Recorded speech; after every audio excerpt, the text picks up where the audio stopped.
আপনি কি জানেন আপনার মাথায় এই মুহূর্তে ঋণের বোঝা কত? আমি বলে দিচ্ছি। কালের কণ্ঠ 5 এপ্রিল 2024। হেডলাইন, মাথা পিছু ঋণ বেড়ে 1.5 লাখ টাকা। তার মানে আমাদের দেশের 18 কোটি মানুষের প্রত্যেকের মাথায় ঋণের বোঝা 1,50,000 টাকা। সব মিলিয়ে বাংলাদেশের বিদেশি ঋণের পরিমাণ দাঁড়িয়েছে $5,700 কোটি, বা পার ক্যাপিটাল লোন হচ্ছে এখন 1,50,000 টাকা। 3 বছর আগে বাংলাদেশের মাথাপিছু ঋণ ছিল 1 লাখ টাকা।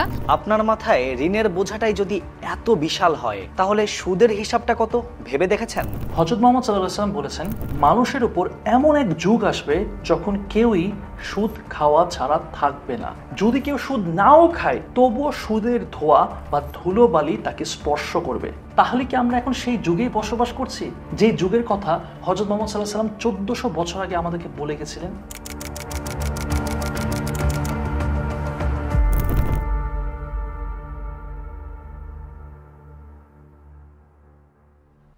এতটুকু দেখেই হয়তো আপনি ভয় পেয়ে গেছেন, কিন্তু আমি হলফ করে বলতে পারি এখনো আপনার অনেক কিছুই অজানা। শুধুমাত্র আজ থেকে 2 বছর আগের কথা ধরলেও আপনার হাতে এই মুহূর্তে যদি 100 টাকার একটা নোট থাকে, সেটা আর 100 টাকা নেই, হয়ে গেছে মাত্র 65 টাকা। কারণ কি? সুদ ভিত্তিক অর্থনীতি। পাবনায় 25 থেকে 30 হাজার টাকা ঋণের মামলায় 12 জন কৃষককে পাঠানো হয়েছে কারাগারে। কারণটা কি জানেন? সুদ ভিত্তিক অর্থনীতি। সাভারের আশুলিয়ায় ঋণ শোধ করতে না পেরে অপমানে এক মধ্যবিত্ত হোটেল ব্যবসায়ী করেছেন আত্মহত্যা। কারণ কি?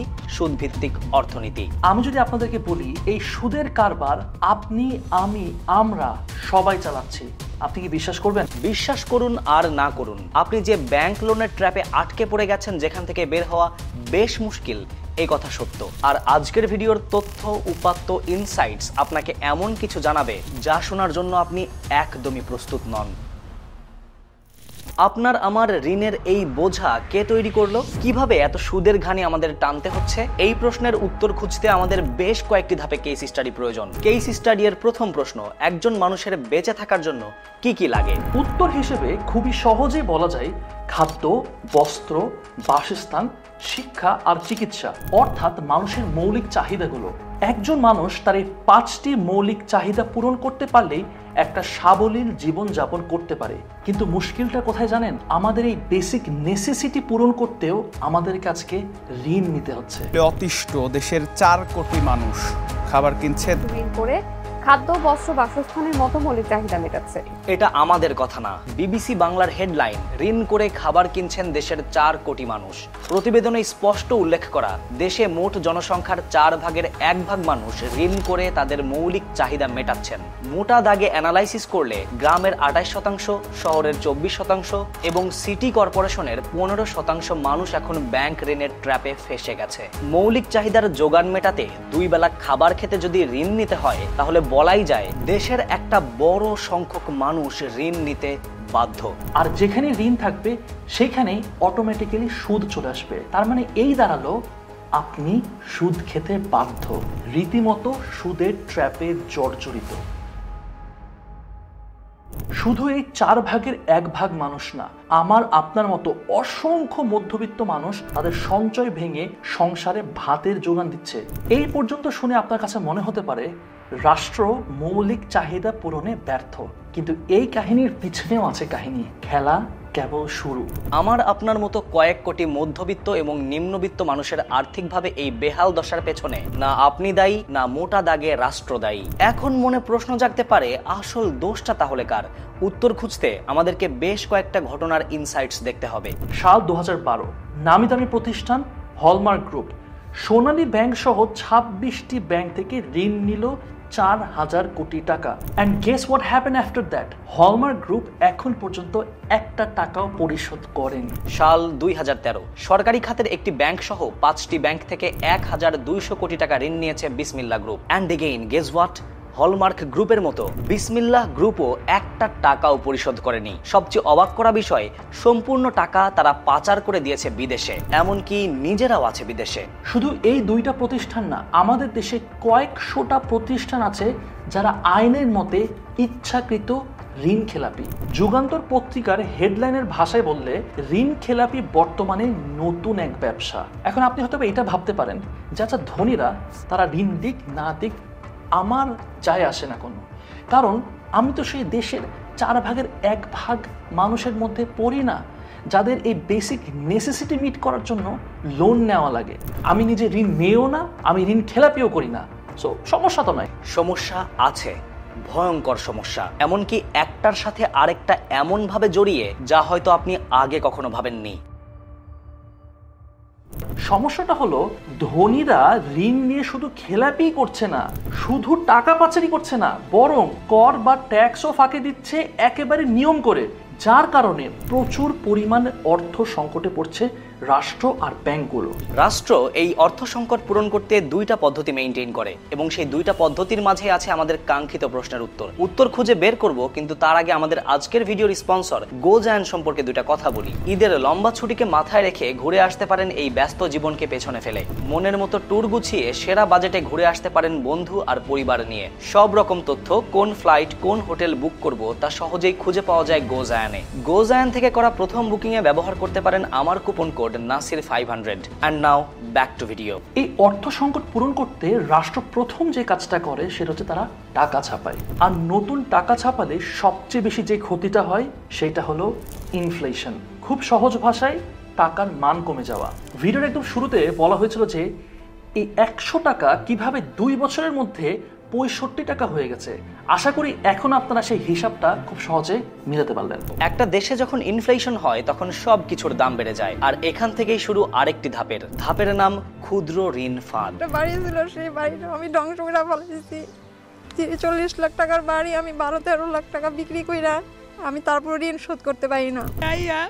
আমার এরকম করে অত্যাচার করে, তাই জন্য আমার বলা মরে গেছে।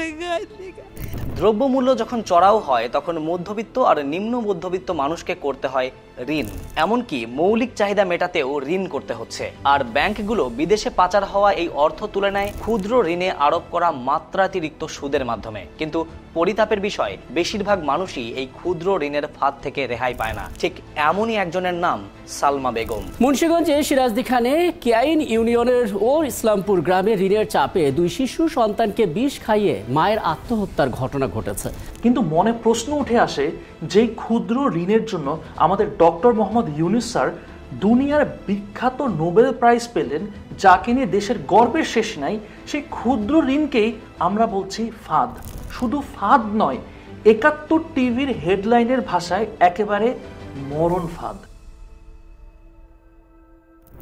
হ্যাঁ বলছি, কারণ শুধু সালমা বেগম না, প্রচলিত ব্যাংকের সুদ হার কিছুটা কম হলেও সেখান থেকে ঋণ পাওয়া সহজ না, যার ফলে দেশের প্রচুর মানুষ উচ্চ সুদ হারে অপ্রচলিত ব্যক্তিখাত এবং এনজিও থেকে ঋণ নিচ্ছেন। ওই ঋণের সুদ আর কিস্তি পরিশোধ করতে গিয়ে এখন তারা দিশেহারা।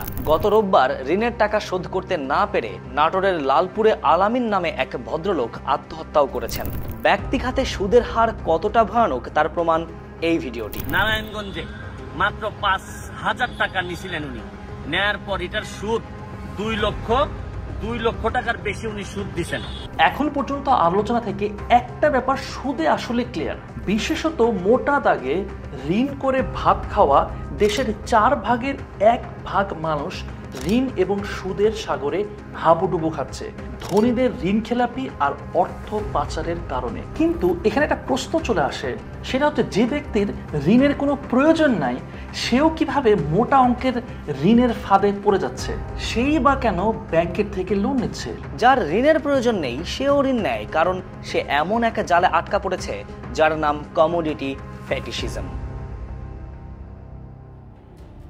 কমোডিটি ফেটিশিজম প্রতিনিয়ত নিজেকে উচ্চবিত্ত দেখানোর প্রতিযোগিতা, হোক সেটা গাড়ি কিনে, নতুন আইফোন কিনে, কিংবা বন্ধুর দেখা দেখি দামি বাইক কিনে। আর ব্যাংক তো বসেই আছে হাজারটা লোনের পসরা সাজিয়ে, car loan, home loan, bike loan, land loan, education loan, আর কত কি।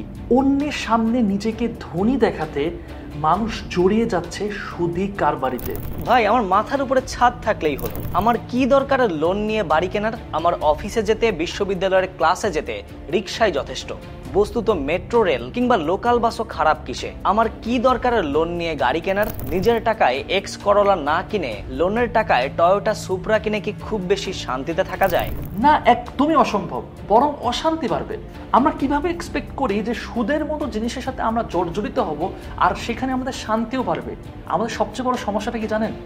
আমরা জানি না এবং আমরা বুঝতেও চেষ্টা করি না যে ভাই অ্যাসেট কোনটা আর লায়াবিলিটি কোনটা।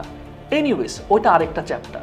একটা সিম্পল কোয়েশ্চেন করি, ধরেন আপনার কাছে কোনো টাকা নাই, আপনি এই মগটা কিনবেন, আপনার কাছে কোনো টাকা নেই, নগদ কোনো ক্যাশ নাই, কিন্তু আমি যদি বলি যে আপনি তাও কিনতে পারবেন, আপনি কিভাবে সেই জিনিসটা কিনবেন বলেন তো? আমি আসলে যেটা বোঝাতে চাচ্ছি যে আপনার কাছে কি ভয়ঙ্কর সুদের মেশিন, যেটাকে আমরা বলি ক্রেডিট কার্ড, এটা কি আছে? হালের নতুন সংযোজন ক্রেডিট কার্ড। এখন পকেটে টাকা না থাকলেও ব্যাংকের টাকায় রীতিমতো যে কোনো প্রোডাক্ট আপনি কিনে নিতে পারেন। ভাই, আপনি জানেন না আপনি কি পরিমাণ সুদের বোঝা টানছেন। আমার পকেটের কোনো টাকা তো খরচ করতেই হবে না, বরং আমি রেস্টুরেন্টে 10% 20% ডিসকাউন্ট, আমি বিমানে পাবো 10-20% ডিসকাউন্ট, এখানে ওখানে শুধুমাত্র ক্রেডিট কার্ডে আমি এই ডিসকাউন্টগুলো পাই, কেন ডেবিট কার্ডে আমি পাই না? এবং এই সবগুলো টাকা আমি ব্যাংকের কাছ থেকে পাচ্ছি, অর্থাৎ আমার নিজের টাকা না, এটা ব্যাংকের টাকা। ভাই, আপনি বুঝতেও পারতেছেন না যে আপনি কি পরিমাণে সুদের বোঝা টানছেন। ফিরে যাব ভিডিওর একেবারে শুরুতে, যেখানে বলেছিলাম নাগরিক হিসেবে আমরা আমাদের অজান্তেই লক্ষ লক্ষ টাকার সুদ মাথায় নিয়ে চলছি। প্রশ্ন হলো, এই গ্যারাকল থেকে বের হবার কোনো কি উপায় আছে?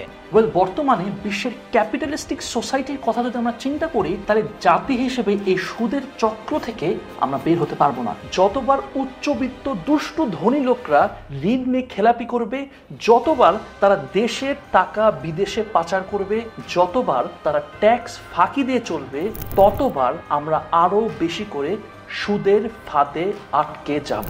মোদ্দা কথা, রাষ্ট্র তখনই বহির্বিশ্ব থেকে ঋণ নেয় যখন দেশের ভেতরের টাকায় উন্নয়নমূলক কাজ চালাতে সে ব্যর্থ হয়। রাষ্ট্র তখনই ঋণের সুদ টানে যখন তার নিজের টাকার সংকট পড়ে। এবার আপনিই বলুন, আমরা কি সেই জামানায় নেই যেই জামানা সম্পর্কে রাসূল সাল্লাল্লাহু আলাইহি ওয়াসাল্লাম আমাদেরকে সচেতন করেছিলেন? এবার আপনি বলুন, এই জমানার সুদ থেকে বাঁচতে হলে আমাদের করণীয় কি?